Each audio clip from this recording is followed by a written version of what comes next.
अंडे के भाव में 25% की कमी आ जाने के कारण एक व्यक्ति ₹162 में 3 दर्जन अधिक अंडे खरीद सकता है। अंडे का प्रारंभिक भाव प्रति दर्जन क्या था? अब यहाँ पर अंडे के भाव में 25% की कमी होती है, जिसके कारण 3 दर्जन अंडे अधिक खरीद सकते हैं। अब सवाल ये उठता है कि 25% कम किसको करना है? तो यहाँ पर जो रुपया खर्च हो रहा है उसको ही 25% कम करना है। तो 162 का 25% निकालते हैं। 162 गुणा 25 और प्रतिशत हटाएंगे, बटा में 100 करेंगे। 25 का पहाड़ा 4 बार और 4 से इसको काटेंगे, 4 चौक 16। पहाड़ा नहीं चलेगा तो 0 लगाया, पॉइंट लगाया, 4 पंजे 20। यह आ गया 40.5 रुपये। अब ये 3 दर्जन अंडों के मूल्य के बराबर है। अगर 1 दर्जन अंडे का मूल्य निकालना है तो 3 से इसको भाग कर देंगे। ये हो जाएगा हमारा यहाँ पर नया भाव। नया भाव 40.5 बटा 3। 3 से इसको भाग करेंगे, 13 तिया 39 और 1 बचेगा, 13 पंजे 65, 13.5 रुपये। अगर क्वेश्चन में पूछता नया भाव तो नया भाव ये हो गया। अब ये जो मूल्य आया है हमारा, ये 25% कम करने के बाद आया है। तो मूल्य कितना बचा हमारा? 100 में से 25 गया 75%। तो ये मूल्य हमारा होगा 75% के बराबर। जब हमने 25% कम किया तब मूल्य आया है ये हमारा। तो 75% बराबर हो गया 13.5 रुपये। अब जो प्रारंभिक भाव यानी कि मूल भाव होगा वो 100% होगा। तो 100% निकाल सकते हैं कितने के बराबर होगा।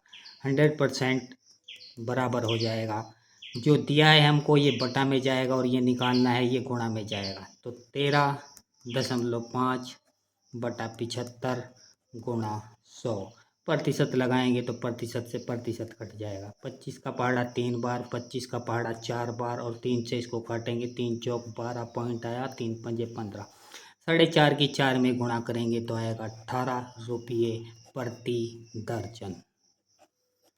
ये हो गया प्रारंभिक भाव। तो ऑप्शन डी बी यहाँ पर राइट आंसर होगा और ये भी प्रति दर्जन में है। अब नेक्स्ट क्वेश्चन। एक व्यक्ति प्रतिदिन 9 घंटे आराम करके एक निश्चित दूरी 50 दिनों में तय कर लेता है। यदि वह दुगना आराम करे, दुगना तेज चले, तब वह दुगनी दूरी कितने दिनों में तय करेगा? तो व्यक्ति जब 9 घंटे आराम करता है, 24 घंटे में से कितने घंटे चलेगा? तो 24 में से 9 गया, 15 घंटे ही चलेगा। अब 15 घंटे चलता है और एक निश्चित दूरी तय करता है, तो उसको हम यहाँ पर डी मान लेते हैं। और 50 दिनों में तय करता है और जिस स्पीड से चलता है उसको हम वी मान लेते हैं। अब कह रहा है यदि वह दुगना आराम करे, तो 9 घंटे आराम करता था पहले, अब दुगना आराम करेगा तो 18 घंटे आराम करेगा, तो 6 ही घंटा चलेगा। और दूरी अब डबल तय करनी है तो दूरी हो जाएगी 2d। और अब कितने दिनों में तय करेगा, इसको x दिन मान लेते हैं। और अब डबल स्पीड से दुगना तेज चलना है तो v का 2v हो जाएगा। अब इसमें हमको कार्य को पहचानना है। कार्य हमारा क्या होगा? जो एक निश्चित दूरी तय कर रहा है वही हमारा यहाँ पर कार्य है। ये हमारा यहाँ पर कार्य हो गया। अब इस कार्य को ही अलग करके लिखते हैं। कार्य ऐसे लिखते हैं, जो ये पहली कंडीशन का कार्य है वो इसके साथ गुणा में आएगा और जो दूसरी कंडीशन का है वो इसके साथ गुणा में आएगा। क्योंकि कार्य जो समानुपाती होता है, बाकी सभी चीज़ें जो दी गई होती हैं उनसे विपरीत लिखा जाता है। या तो बटा में लिखते हैं या दूसरी साइड लिखते हैं बराबर के। कार्य समानुपाती होता है पीटी। मेन पावर, क्षमता, समय कुछ भी दिया गया हो, स्पीड दिया गया हो, उन सब के समानुपाती होता है। तो यहाँ पर गुणा में 2d को इधर लिखेंगे और d को इधर लिखेंगे। अब इसका कैलकुलेशन करना है।